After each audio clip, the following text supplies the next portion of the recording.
Uniforms folded, flag hangs on the wall. Traded steel and thunder for silence in the hall. The mission's over, the deployment's done, they said. But the war inside my head, it hasn't left its stain.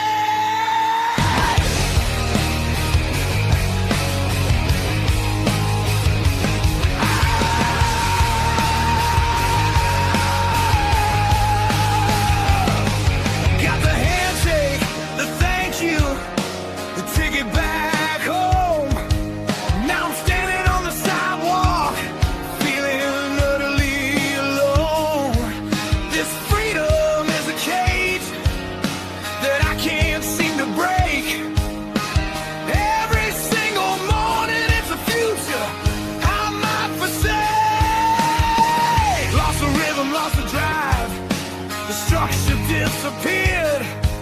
The invisible wounds are the ones that are truly feared. I'm walking on a wire, the pressure's coming down. Is there anyone listening in this lonely town? Full speed ahead after battle. All right, ladies and gentlemen, welcome back to another episode of Full Speed Ahead here on Military Broadcast Radio, where we give veterans a voice. It is February 23rd, and we're wrapping up this month of February. So we've got one guest on for this last month, and she is a great guest coming on.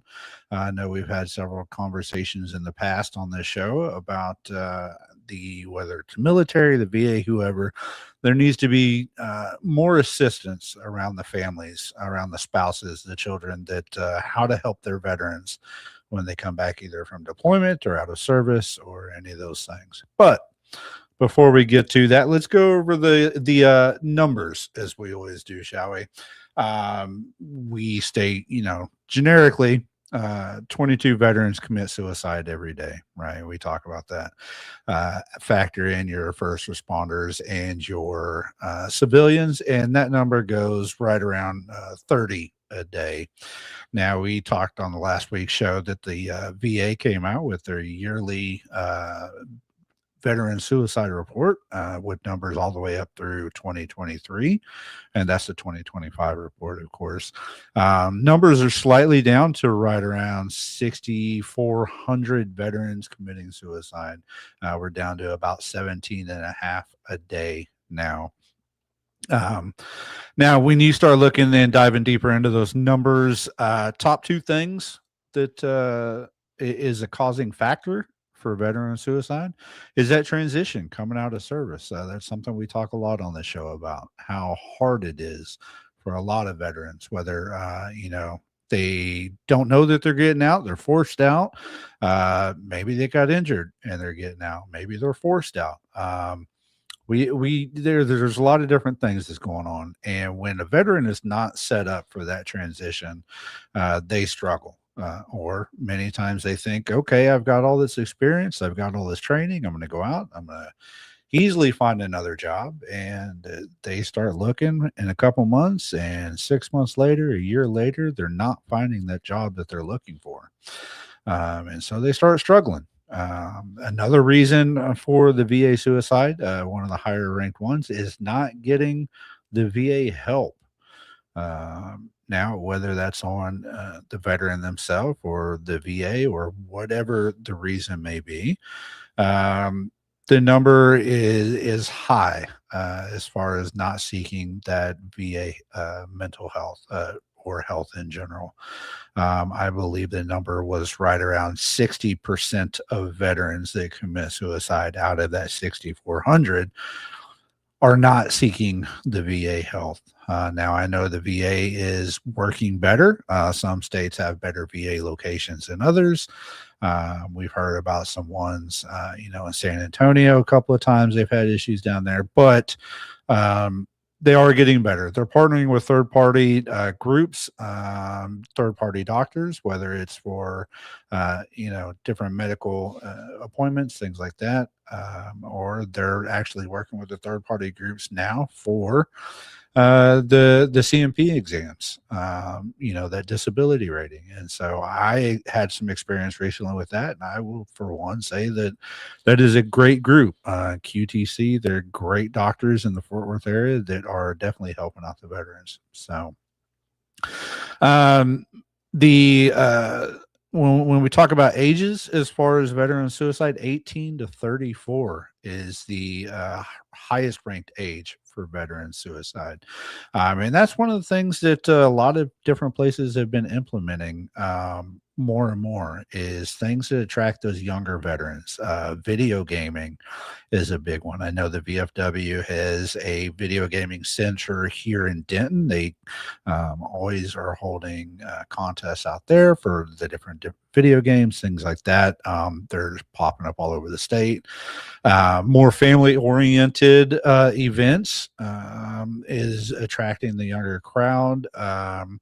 Also, not the VA report, but there are also statistics out there showing that younger veterans are not smoking as much as as some of the older ones. So they're looking for other activities away from that smoke smell. Also, drinking, surprisingly, is kind of down and within that age range. However, it is still, I would say, a crutch for many of us veterans. So yeah, like I said, two highest things when it comes to veteran suicide, that transition and not getting the help. Age range 18 to 34. And females are slightly lower than the males. And so the numbers are slightly going down. Just not as much as and as fast, but again, that's going to take a lot more work, and it's going to take a lot more effort by different groups, the VA, VFW, American Legions, the government, all those different things. As we know, when it comes to big government entities like that, politics are involved, and we don't discuss that on this show. Not that it's not important. I just think, me for one, helping veterans is more important than discussing those actual politics. Because here we talk about the stuff that we can handle, the stuff that we can see, the tangibles of the day. That's the things that I like to see, the people I like to help, the one-on-ones, things like that. Anyways, let's break away from those numbers. District 21 had their VFW here in Fort Worth, had their district meeting this past Sunday in Granbury. Great meeting. Several different people running for Department of Texas offices were there campaigning and giving, the things that they do and don't want to see in it, and a lot of good candidates there. So I wish them all the best. District as well is we're working on nominating candidates to run in their different areas as well. So it's that time of year again, to say the least, for the VFW. Nominations are opening up this month, and they're going to go for a few months, voting in May. So this is the time that we need those younger veterans, the younger volunteers, to step forward and start bringing their ideas, bringing their actions, their leadership, everything that they learn from the military, bring that to the VFW and help affect change at the local level. Help the veterans in your community, because at the post, you're all about your community. And if you don't want to get involved in the district, state, national level, that's perfectly fine. There's a lot of people that would rather just work within the community, and that's great. So that's the VFW wrap up for that week. First full week of my new job down. I know I announced that last week, working for the county animal shelter under the sheriff's department here in Wise County. I will tell you that my coworkers now are much more amazing than the last round of coworkers I had, because if they talk too much now, all you do is feed them some snacks and rub the bellies, and they'll play with you, and then put them right back in the pen. But I will tell you, With that disability change that I announced not too long ago, it afforded me this opportunity to take a step back, do something a little more passionate. And I will say that 100% throughout last week is definitely felt a lot of stress relieved. Mental health is better. Just all around feeling better. It's not a hard job. It keeps you active. So at the end of the day, a little tired and worn out, but that's good. That's good for the mind. That's good for the body. Those veterans that are struggling, they always say exercise of the mind and body helps. So overall, I would say, this first week on the job, going absolutely amazing. And I would suggest to any veterans out there, if you have the opportunity to take a step back from something you don't necessarily like doing as far as a job is concerned, find something that you are passionate about, because it's something you enjoy. It's not really going to work, and it's going to a place that you're enjoying every day, and you can affect change or do good for the people. My passion is animals and veterans, and hopefully before too long I can merge those two with some sort of program, but that'll be down the road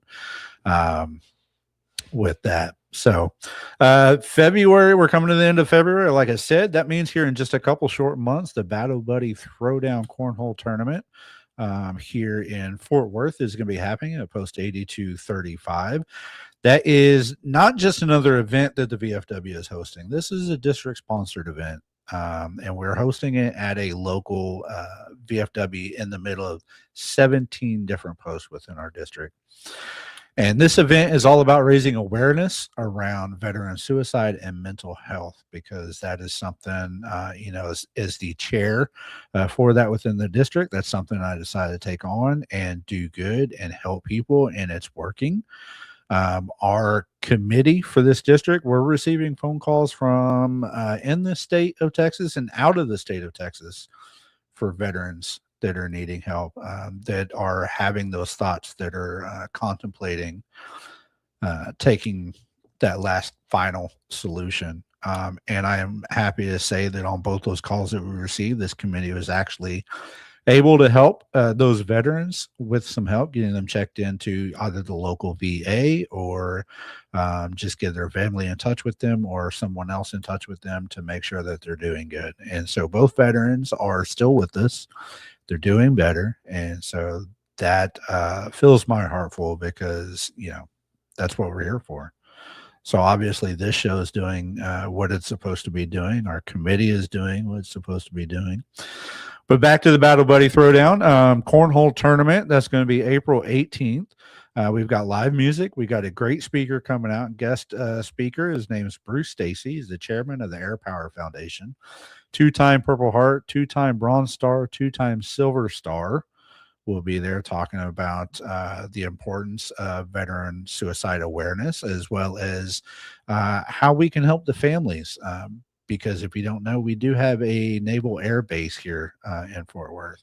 And so there's a lot that comes with that, working around them as well. We've got Military Broadcast Radio. They're going to be out there. They're going to be set up on location, and they're going to be broadcasting some of the event, but they're also going to be sharing information on how you as a veteran can get involved in podcasting here on MBR for whatever discussion you want to get into. Anything from video games to cigars to veteran services to information of the day. We've got it here on MBR. So that's a wrap up for the week, this week. So like I said, we're going to get into our guest speaker. She is a spouse, and I'm excited to have her. Like I said, she brings a point of view that you don't often hear from, that we need to hear from more. Running through her bio a little bit, she calls herself a wife, a warrior, and a truth teller wrapped in resilience. Sharing her story, it's not just a story, she's igniting a movement. Her books are transformative guides designed for the women holding the line behind the front line. And it's not just veterans she's helping, she's also working with our first responders, spouses out there as well. From PCS moves to parenting solo, wearing invisible armor to reclaiming her voice, Jenna takes military and first responder wives on a journey back to purpose and a soul-stirring call to action for those who stand in the shadows of service of our military and first responder spouses. So this week's interview of the week, sponsored by Jersey Mike's, is going to be with Miss Jenna Griffith.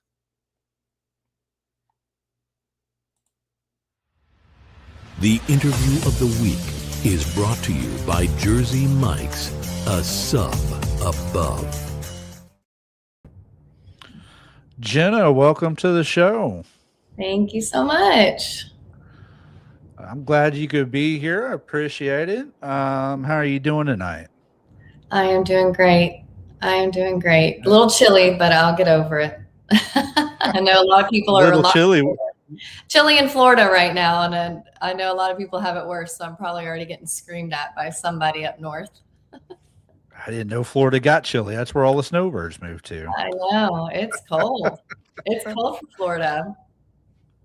I'm sure it is. It's been a little unusually cold for everybody everywhere this year. It's been a strange year as far as weather. I know we had quite a bit of ice here in Texas, and we are not built for that, and so that was definitely not expected. But we made it work. So, welcome to the show. Why don't you take a quick minute and kind of introduce yourself? I ran down the bio a little bit, but I'm sure there's some more information back there that you're willing to share with everybody, right? Yeah, of course. I'm excited for the show and just having a very casual conversation about, like you said, what something that's so important is not only awareness around veteran suicide, but how does it affect the families? How can the spouses not only be supported, but be supportive to a veteran that might be struggling emotionally? It's something that I've experienced myself. I'm sure we'll get into it a little bit more during the show.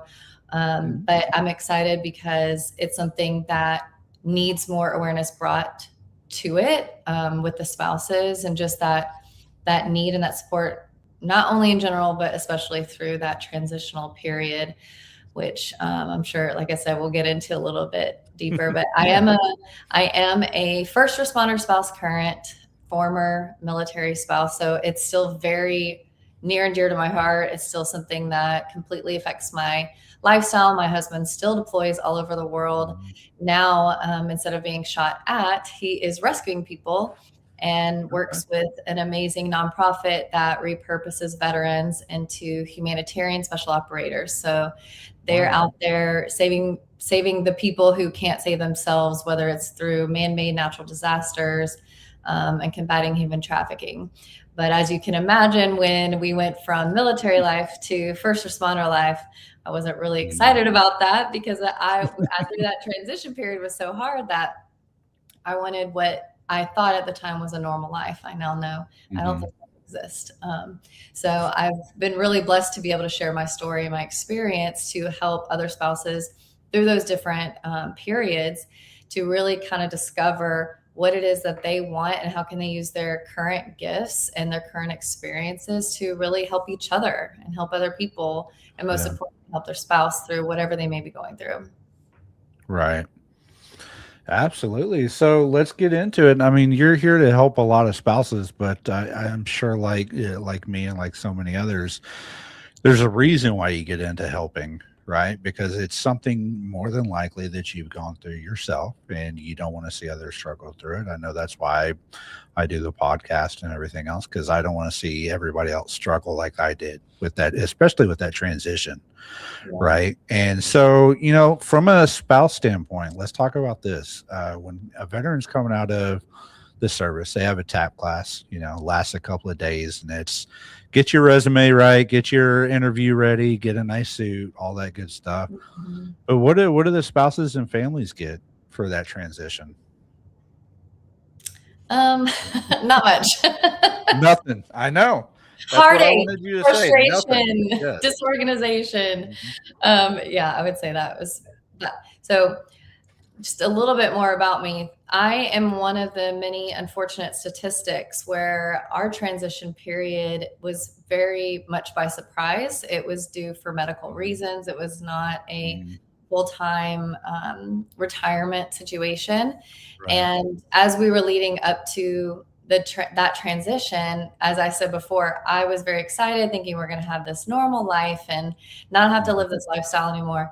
And not, out of my surprise, my husband absolutely just panicked, not knowing what he was going to do with the rest of his life.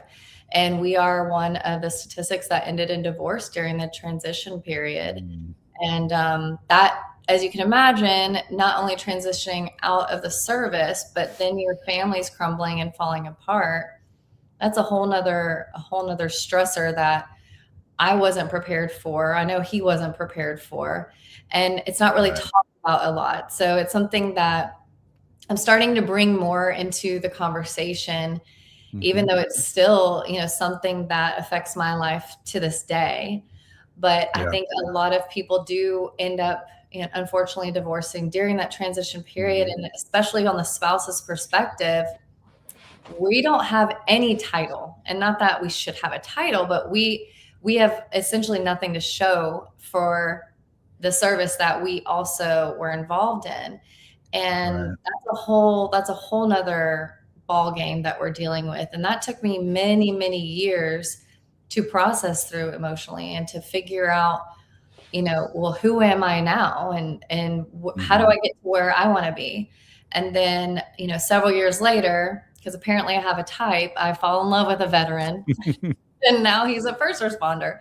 And so, that's kind of a little more of my backstory when we talk about the mental health around transitioning out of the military. Right. Yeah. So, there's that joke that says there's three things that you need to have to be a veteran. And that's a DD-214, bad credit, and a divorce. Oh, I hate that. I know. Well, I mean, jokes come from some sort of reality, right? Yeah. And unfortunately, I'm 3 for 3 on those. I'm right there with you. I'm on the third and final one. I'm not doing this again because I found the love of my life now, and that's it. So, but unfortunately, when it comes to veterans, not just when you're, getting out of service, but all throughout the career, there's the divorce rate is skyrocketing among veterans. And that is one of the key factors, or, one of the important factors, I guess you could say, when it comes to veteran suicide is the divorce. And then when you factor in, like you said, you're losing your personal life, your personal self, and you're losing your career all at the same time. It's like your world is coming to an end. So obviously, both of you need help at that point. So. Yeah. And if I may ask you a question. Yeah. How often when you were in the military were you taught proper communication with your spouse? None. None. Our communication was do what I tell you to do and do it now. And that obviously does not work with a spouse, right? So no, they don't put you through communication courses and feeling courses or anything like that. It's, it's, you go to work and you live one way and you come home and try to live a different way. And it's like you're living two different lives, and it's hard to do. It really is. Well, what about during TAP? Did they teach you how to successfully share how you were processing through that? While you were going through? Nope, they said go to the VA. Yeah. Just sign up at the VA. That's about it. Yeah, the military does not teach communication between spouses and families. They give you a little bit of just keep in mind that it's going to take some time to change, and so be careful on major decisions and things like that. But as far as getting in depth about communication and stuff like that, there's definitely nothing not when I was in anyways. And that was back in 2011, but you're absolutely right. It's really hard. So, you're on the second one, second marriage and first responder now. And so now, how is that going? Were you there for that transition as well? Or was you? I was not. And that was actually really important to me. When I first connected with him and realized, he's a veteran too, I immediately thought, I need to make sure this guy has gone through, because many don't ever, process their emotions, really go through the healing process and kind of try to break down that whole side of them. But Right. Just like you, I am the third and hopefully the final. But that's because he went through that. After he realized, oh, Yeah. I didn't fix my relationship with my children by marrying someone else to come in and be the Mhm. mom. Oh, it must be something that I need to do within myself.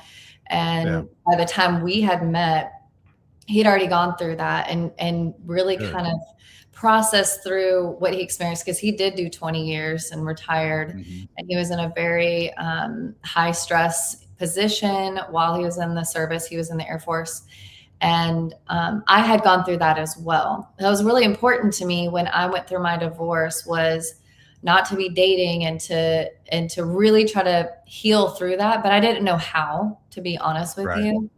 I was reading every book that I could, listening to podcasts, trying to talk to as many people as I could who may have gone through it, but there weren't a lot of people talking about it. And not Yeah. only was I going through divorce, transition out of the military, I almost felt like I had this weird kind of scarlet letter on my head that was like, she's no longer one of us. And Mhm. and I will be the first to say, no one ever treated me that way. That was something I internalized, was, well, Yeah. now I'm not part of this community anymore. And you know how divorces go. People are talking crap Mhm. about each other behind each other's backs. And so that also Yeah. also played into the community that I once had, with me internalizing that I wasn't safe to contact anybody, reach out to Mhm. anybody, try to figure out, what's my next step? What am I supposed to do? And I moved out Right. of the military community completely. So now I'm Mhm. in a whole new town, which is the town I grew up in. So I had people that I knew, but no one understood what military life was about. I used to have Right. friends, and even my sisters watch Army Wives, and they'd be like, "Is that what your life is like?" I'm like, no, that's No. nothing. That's No. nothing like my life is about. And so then I lacked understanding from my new outside world as to what I was going through. And I know a lot of veterans and spouses go through that when they, Mhm. they finally transition out and they move to their dream city or wherever they had talked about moving to. And then it's like, wait, what do you mean you don't understand that I have traumas, or that I Right. have triggers, and or that I may need a minute. I need you to back off just for a second. It's Yeah. tough. No, it really is because, a lot of people give spouses flack because some of them think, maybe they misspeak and maybe it's something else. But, when you said a few minutes ago that you served, right? Because he served. Let's break it down for the people that are out there. Okay. The veteran goes on a 7-month deployment. House still has to get taken care of, right? Whether it doesn't matter whether it's a guy or a girl, somebody's at home taking care of the kids if you have kids, somebody's at home paying the bills, somebody's at home going through funerals and classrooms or whatever their Birthdays. life is, and you're doing it alone, Yeah. right?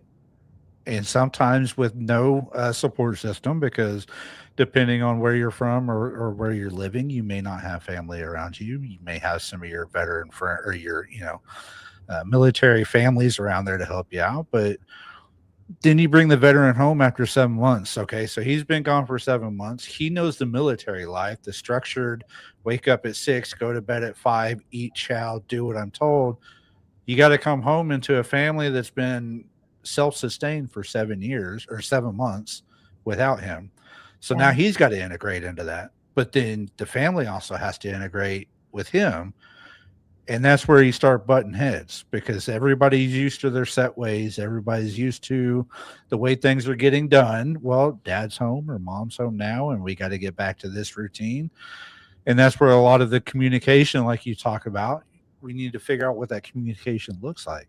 Yeah. Because if you don't work on that and you don't come back together, you're leaving here in the next year or two, and it starts all over again.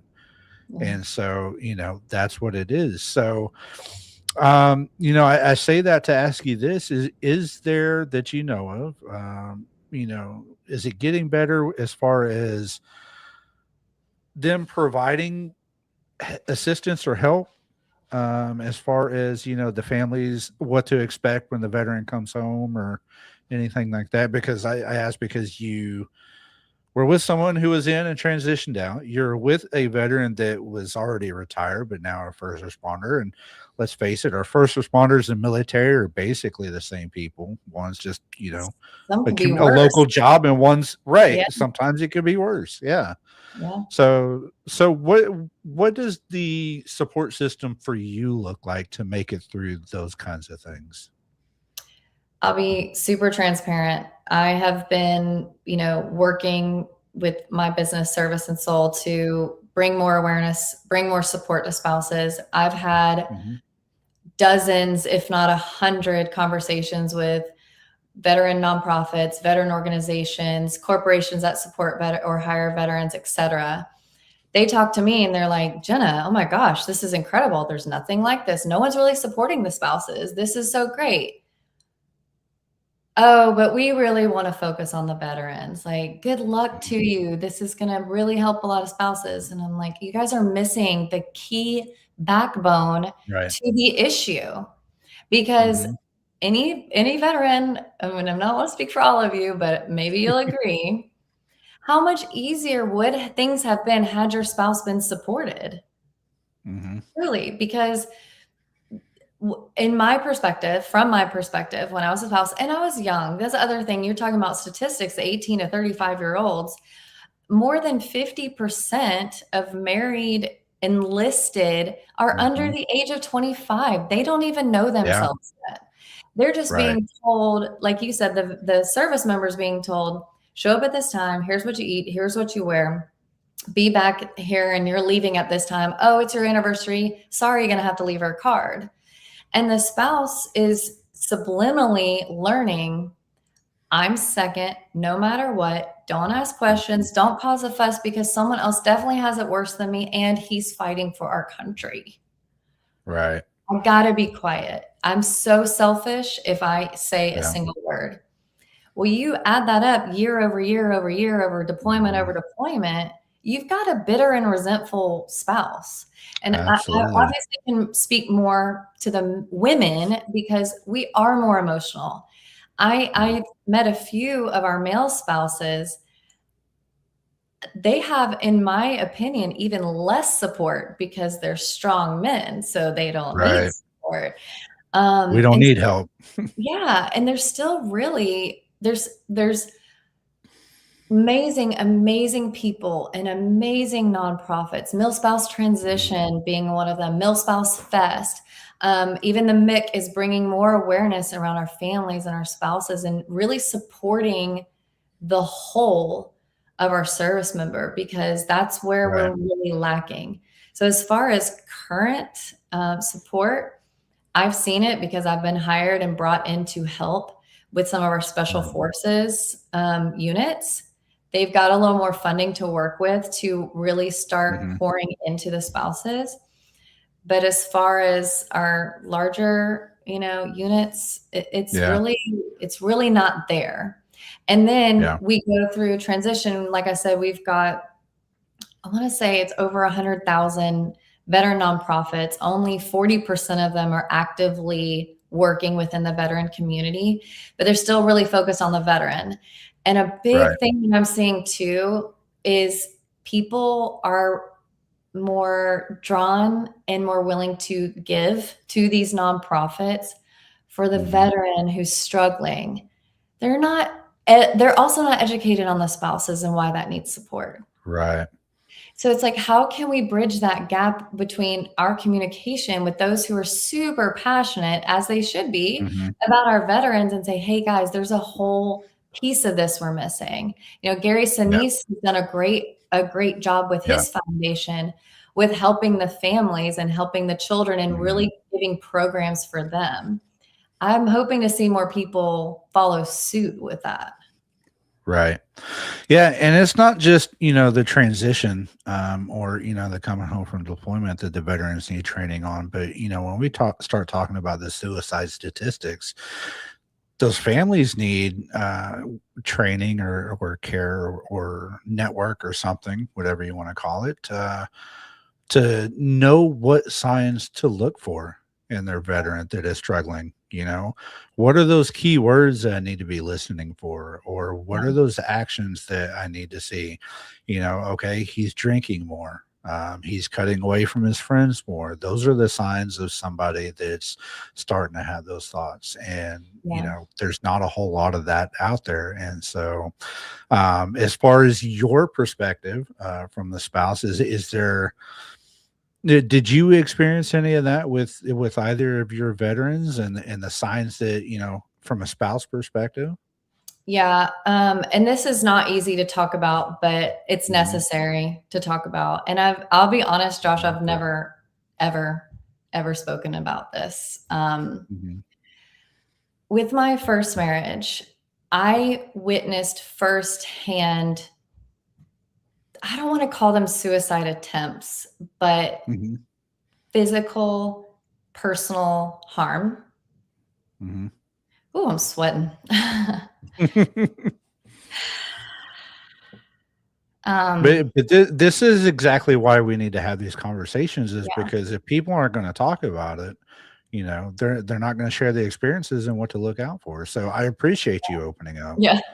You know, I know it's hard. It's hard for me to share my own story, but you know, if we can't accept that and overcome that within ourselves, then how do we expect those that we're trying to help, you know, to open up a little bit?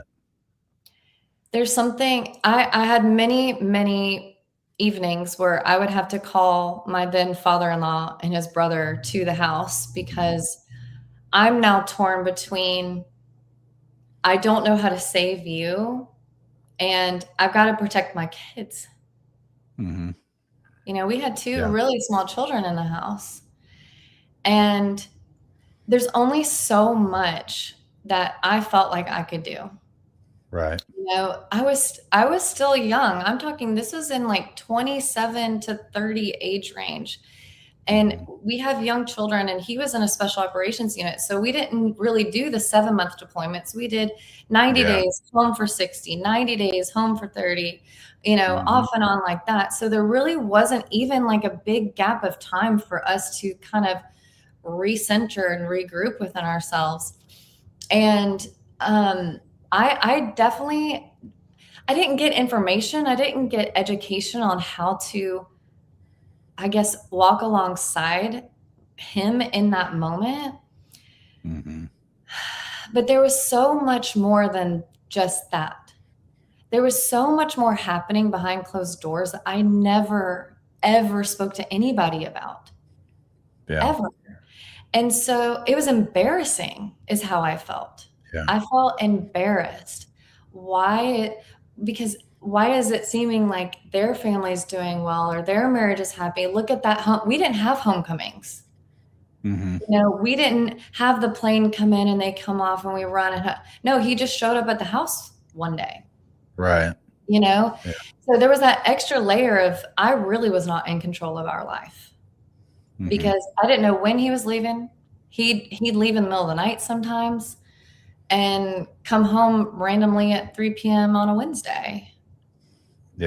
And so you have to ask for help. I'm sure you've talked about this in so many of your episodes, but we don't know how to. The veteran, the service member doesn't know how to. And I'm telling you, the spouses don't either. A lot of the spouses that I've worked with had very similar stories to mine where it's like, we just get pushed and pushed and pushed and pushed and pushed. And eventually we're like, I can't do this anymore. I cannot do this anymore because I'm going crazy. Right. And that's the thing is, you know, whether it's the suicidal ideation or the whatever you want to call it, the depression, it's not just the veteran that it's affecting. It affects the entire family. And at some point you have to find that line or, you know, walk away. Like, at what point do I walk away? Because, you know, mother's intuition is to protect the kids. And at some point you've got to make that call. And that's a hard call to make. I'm completely sure it is. So, you know, thank you for sharing that. Let's take a quick break. And then I think that's a perfect segue into coming back. And let's talk about, when we come back, how you're helping these spouses now so that they're not struggling like that. All right. We'll be back after just a few messages.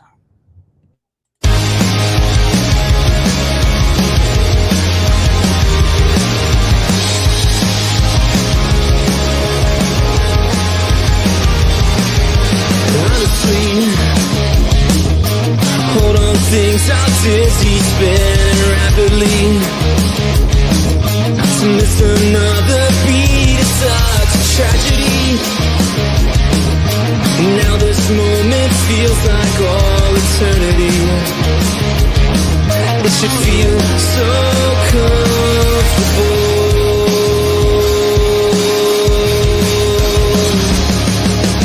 All eyes staring to the scene, leaving bad taste in our memories. How can we all find change?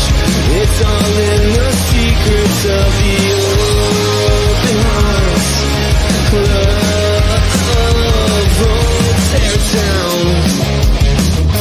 Tear it down, there is no need to scream and shout. When everything seems crazy, reflection now. A peace of mind should not include deception's help. It should feel so comfortable.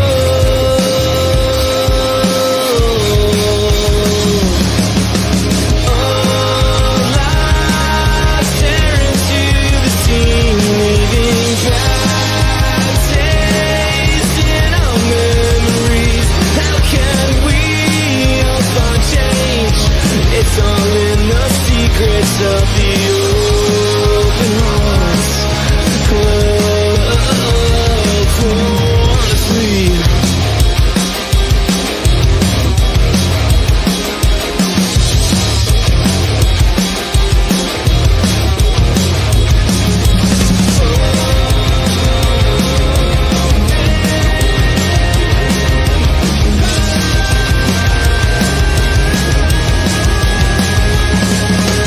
all eyes staring to the scene, leaving bad taste in our memories. All eyes staring to the scene, leaving bad taste in our memories. How can we all find change?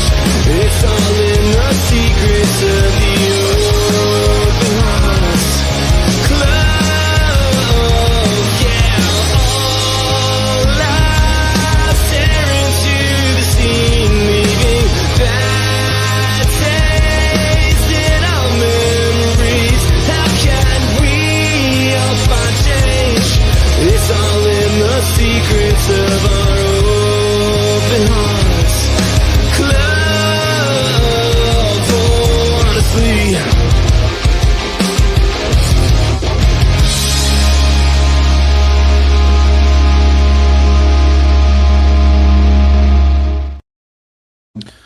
All right, ladies and gentlemen, we are back here on Full Speed Ahead After Battle on Military Broadcast Radio.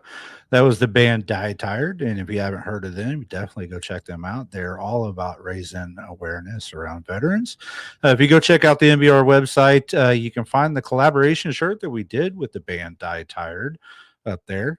Proceeds going to NBR to help our fellow podcasters and things out there. So my guest tonight, Jenna Griffith, spouse and author and all around badass woman, it sounds like, going through it with the veterans. So we talked about the struggles, Jenna, that you went through, and how things that we learn, we turn those around into a positive, and how to help other people. And so you wrote a couple of books, Service and Soul, Strength and Soul. Let's talk about those. What is the help, or what are those books about that you're empowering the spouses?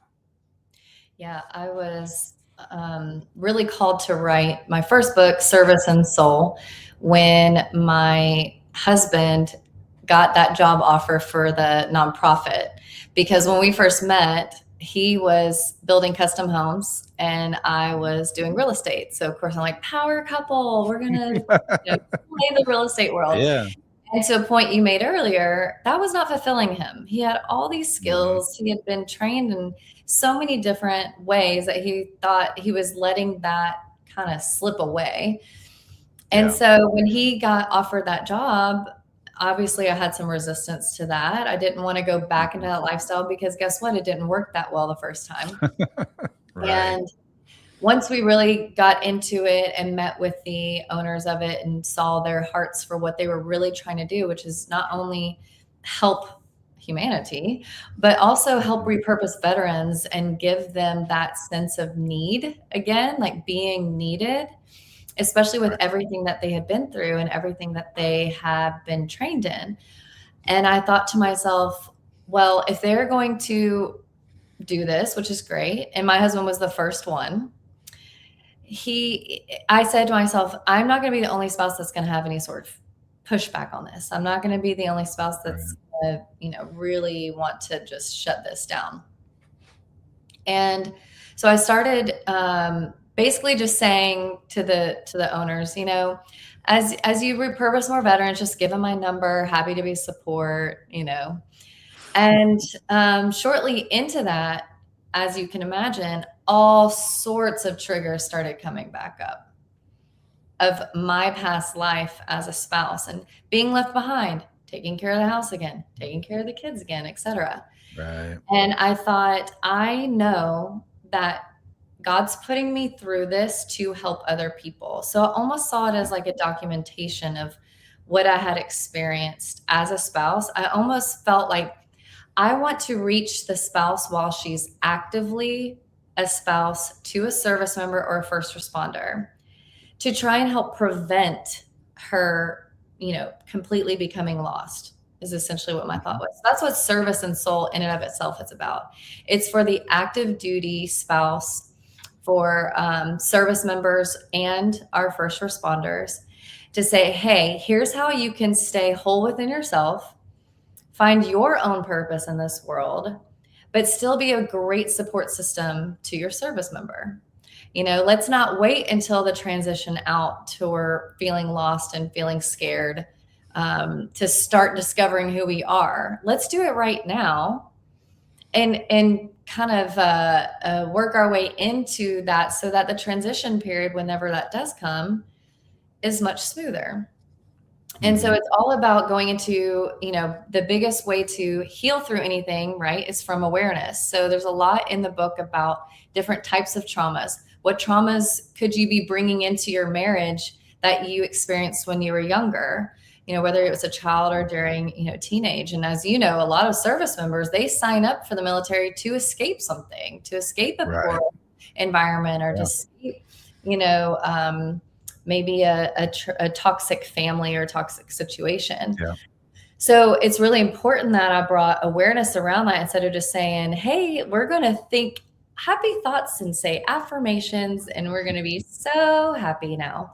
They both are really workbooks in their own way too. I've got sections throughout to help them be a little more interactive. And then Strength and Soul is about life after the military marriage. So you're no longer the spouse whose husband's a hero. Now you might be the spouse whose husband, is painting houses because that's the only job he could find. Or, now you're struggling with bills because some people don't get retirement, as you know. Some people are leaving with that stability. And so for me, with the unit that we were in, I had so much pride being in that unit and I no longer was tied to that anymore. What do I do now? How do I find out what it is that I want to do now? So it's really diving deeper into the woman after. Yes, men. I've actually had many, many men read my book. So it's not geared, but again, I do think it's important to note that I am a woman coming from an emotional perspective, but throughout both books are very practical tools to work through that. And in Strength and Soul, I do incorporate the service member and the spouse. I've got a whole chapter to really teach them both the different levels of the masculine and the feminine and how we can recognize that in each other so we can actually work together during conflict and we can work on communicating better. And so what I do, I've got different workshops that I offer. When I started with Service and Soul, it was, like I said, a lot for the active duty spouse. I'm kind of struggling with maybe they're feeling abandoned, they're feeling unseen, they're feeling unheard, they're feeling underappreciated. A lot of that is because we're expecting our service member to give that to us. How can we give that to ourselves so that we take pressure off of the both of us? Because our Right. service members have enough pressure then to come home and figure out how to make their spouse whole and complete. We need to know how to make ourselves whole and complete. Mm-hmm. And then with Strength and Soul, we do a lot of couples workshops. My husband comes in with me to also speak about his experience and how he and we've been together 9 years now. And when we do have our bumps in the road, because every marriage does, we don't panic anymore because we know how to communicate with each other. We know how to Yeah. bring out of the other what we need to accomplish. I now know he's not abandoning me just because he needs 5 minutes to process what I just said. It's not abandonment that he needs time to kind of almost talk himself out of thinking he's not fulfilling or he's weak or whatever the case may be. That's what the Strength and Soul is about. It's really about taking our trials and really using those to our benefit. Absolutely. I think, you said communication, and I don't think there's a single thing in this world that can't be fixed without better communication.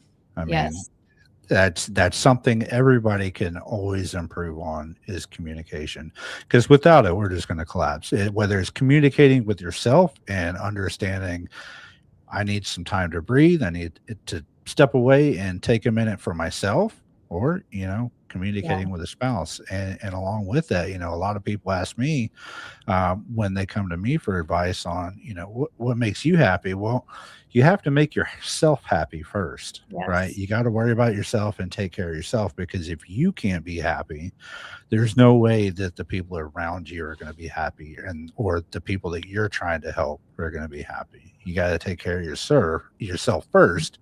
Yeah. Then go out and do that. And I'm sure that's exactly what you did. Once you found what worked for you, now here you are sharing those experiences with other spouses and women and saying, this worked for me. It might not be the answer for you, but here's a starting point. So, yeah. Well, I like to it's say, and this is not proper grammar, but I like to say that everything is figure outable. A lot of times, especially in a season of deployment, Murphy's Law, what happens every time a spouse deploys? The house floods or the HVAC breaks or whatever. And we panic. We start resenting the service member for being gone while we deal with that, as if it's their fault. Right. And so it's really turning, like I said, helping these spouses understand that everything's figure outable. It is not the end of the world. And to figure out how to self-regulate, which is just a more technical term of what you said, is how do I feel whole and complete within myself? Yep. And that's a big thing that I talk about in my first book, is the difference between being selfish and selfish. There's a huge difference, and you need to be selfish. So knowing when to say no, knowing how to set proper boundaries, providing empathy when necessary, but not giving yourself away just to provide empathy for somebody else. Knowing when to show up. I love that that I have such a great group of friends that I could literally back out on someone 5 minutes before plans and just say, sister, I need some, I can't give right now. And that they're like, good for you. Absolutely. Yeah. Take the time that you need. That's important to your tribe. Absolutely. And yes, it's great when you have that support system that understands that, there are times that you need to cancel or take a breather. And, if you can find that tribe and that network, that is the people you need to be with, because as we said so many times on here before, it's just like going through boot camp or deployment or the war. You're not doing this alone, right? Yeah. You've got people to the left and right of you. And, same for the spouses, hopefully, you build that network between the male spouses and everybody else that you can count on. And so, that's great. So we have your website here, serviceandsoul.com, right? That's where people can go get both those books or check out more information on your workshops. We put that into the comments there for the people listening as well, serviceandsoul.com. Be sure to check it out. Jenna. And I've got a lot of Jenna great Griffith. free gifts right there. So I've got Oh, she's giving away free videos, stuff. free training videos, free Okay. worksheets to kind of piggyback onto the books. But I mean, obviously you should get the books, but you can also start at the free gifts. It's not that you need to read the book and then get the free gifts, but just to kind of see how you can work through some things there. So definitely check that out. There you go. Absolutely. That's awesome. Everybody loves free stuff, right? Yeah. So great. Well, y'all is checking in. Be sure to check out that website, grab those books. Like she said, it's not just for the women. The men are going to get something out of it too. It's just written from a female perspective. And sometimes they understand the emotional stuff better than the men do. And sometimes that's what we need to read, Okay. Guys reading through the book and okay, well, maybe that's how my wife is feeling. Yes. Maybe I need to check it out. So do that. All right, Jenna, what do you know about football? Weird question. I know. Sports ball. Sports ball? Hold on. Look what's on my husband's desk. Oh, geez. He's a Rams fan. Rams fan. Before, after, no. Anyways, Right. I asked that because coming to the end of the show, no. I just, my Cowboys don't ever do anything since 93, so whatever. But I asked because at the end of the show, we're coming up at the top of the hour. I ask all my guests, I run them through the 2-minute drill, right? I give you 2 minutes to speak your mind, speak your heart, whatever you want to manifest out into the world to whoever you want to send it out to. This time is yours. I can say whatever I want. Except for that one word I told you not to. I don't ever say that word. So okay. Then we're good. Go for it. I'm not worried about that. No, well, first, I'm just very grateful for you to have me on tonight. I really am praying that this goes to the right people who need to see this, need to hear this, are going to do just that. And especially if someone's watching that maybe knows someone who needs this message, please share this with them. Please share it on your socials, share the YouTube link, continue to pour in and connect to this community. It's just so important that we do that. And also I'm feeling led to anyone who supports veterans and supports the families, reach out to us. Reach out to Josh, reach out to myself. There are so many ways that you can get involved, whether it's volunteering, whether it's financially, whether it's praying for people, whatever the case may be, it's still very much needed. And of course, I'm really passionate about the spouses and how it trickles. It's a ripple effect into the entire family.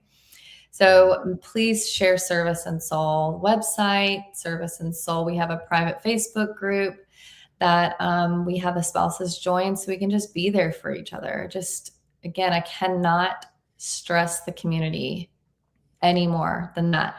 So if you are a corporation that hires veterans, call me, because they need support even after the resume has been written up for them. Like Josh said earlier with the TAP program, we've got awesome organizations that help these veterans find job placement, but we're still missing what needs to be looked at in here first to build that resiliency and ultimately give you a better employee. So very grateful to be here. Thankful. Grab my books. Well, Jenna, thank you so much for coming on Full Speed Ahead After Battle. A great conversation, and I'm so happy to have a spouse's perspective.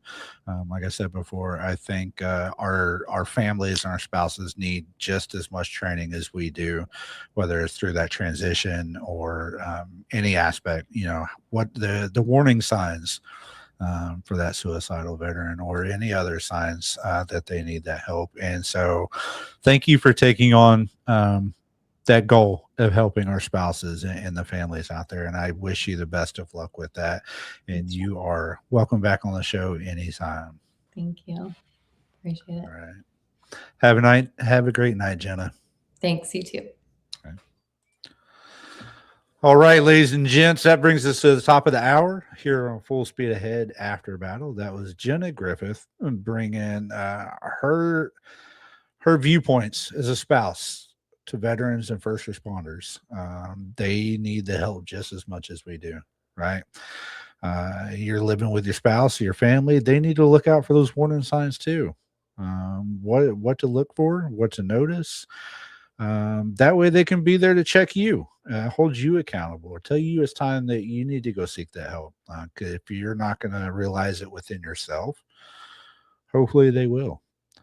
And like she said, go check out those 2 books. You got the Before the Service. It gives you the service and soul. It gives you the tips on while you're still in. And then the other one is about help after service, the aftermath. And so both great topics.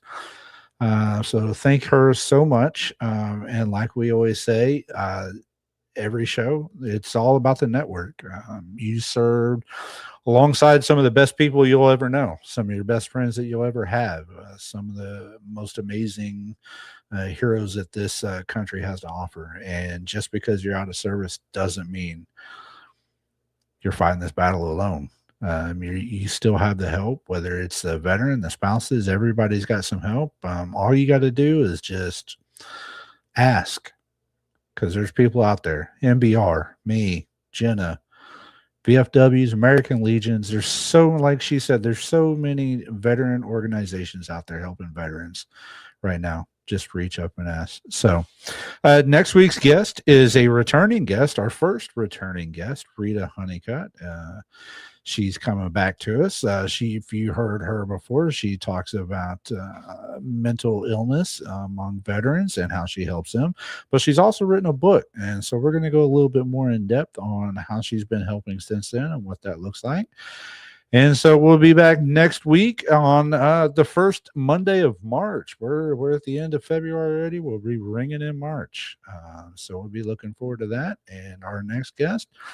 And for those of you just now tuning in, this is Josh McCabe, your mental health coach here for veterans and first responders on Full Speed Ahead After Battle here on the Military Broadcast Radio, where we give a voice to the veterans. Tune in next week. Rita Honeycutt, myself, we'll be here talking more. All right. Stay safe. Be careful. And always remember, you're not in this alone.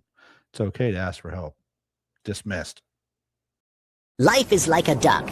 Tough times don't last, but tough people do. Here at Military Broadcast Radio, we're teaming up with our friends at Die Tired, the veteran-friendly music band spreading strength, resilience, and mental health awareness, one shirt at a time. And check this out. Their brand new shirts feature broadcast beaker right on the breast pocket. A reminder that you can weather the storm, and you're never alone. Shirts are only $25 and proceeds support giving veterans a voice. MBR's mission to teach veterans how to podcast and videocast. Because when our vets are talking, they're not overthinking. They're not second-guessing. Together, we stop the 22 stigma. Grab your shirt today at mbradio.us and hit the shop. Or go directly to toramerch.printavo.com/merch/dietiredband. That's toramerch.printavo.com/merch/dietiredband. Suit up. Stand strong. Remember, we're unduckable together. You're built tougher than the storm. Ladies and gentlemen, thank you for tuning in to Military Broadcast Radio. As we wrap up today's show, we want to remind you that the podcast of today's episode will be available right after we go off the air. So if you missed any part of the show or want to listen again, be sure to check it out. And remember, we're here to support and honor our veterans. Your stories and experiences matter, and we are committed to giving you a platform to share them. That's right. We're here to give our veterans a voice. So don't forget to catch the podcast and stay connected with us. Giving our veterans a voice.